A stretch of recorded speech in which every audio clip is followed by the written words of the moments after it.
வணக்கம். இன்றைய பிஎன்சியின் டாப் 5 செய்திகளை பார்க்கலாம்.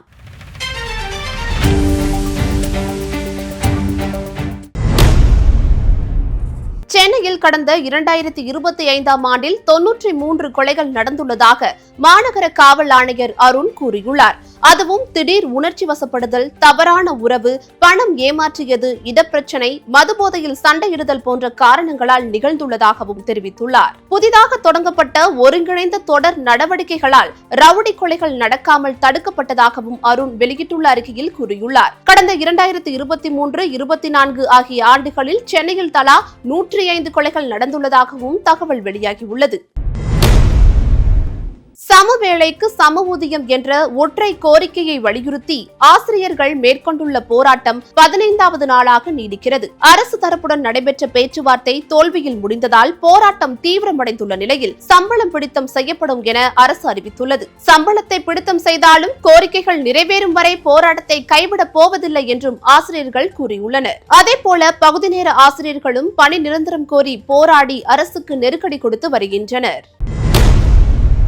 தமிழ்நாடு முழுவதும் உள்ள காலி பணியிடங்களில் செவிலியர், பயிற்சி பெற்ற அங்கன்வாடி ஊழியர்கள் அனைவரையும் எவ்வித நிபந்தனையும் இன்றி கிராம சுகாதார செவிலியராக பணி நியமனம் செய்ய வேண்டும் என நாம் தமிழர் கட்சியின் தலைமை ஒருங்கிணைப்பாளர் சீமான் வலியுறுத்தியுள்ளார். இதுகுறித்து அவர் வெளியிட்டுள்ள அறிக்கையில், கிராம சுகாதார செவிலியருக்கான சிறப்பு பயிற்சி பெற்ற அங்கன்வாடி ஊழியர்களை கிராம சுகாதார செவிலியராக பணி நியமனம் செய்ய திமுக அரசு மறுப்பதற்கு கண்டனம் தெரிவித்துள்ளார்.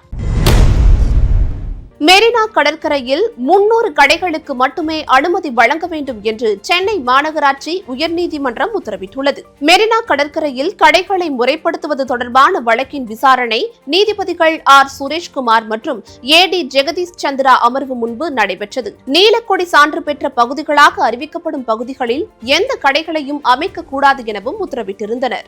இந்த நிலையில் மெரினாவில் உணவுப் பொருட்கள், பொம்மை கடைகள், ஃபேன்சி கடைகள் என 300 கடைகள் மட்டும் அமைக்க அனுமதி கொடுத்துள்ளனர்.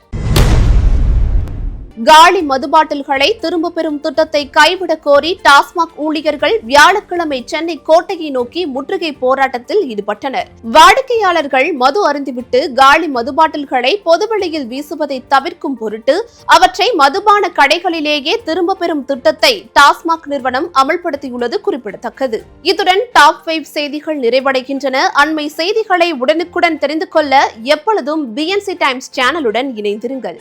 நன்றி.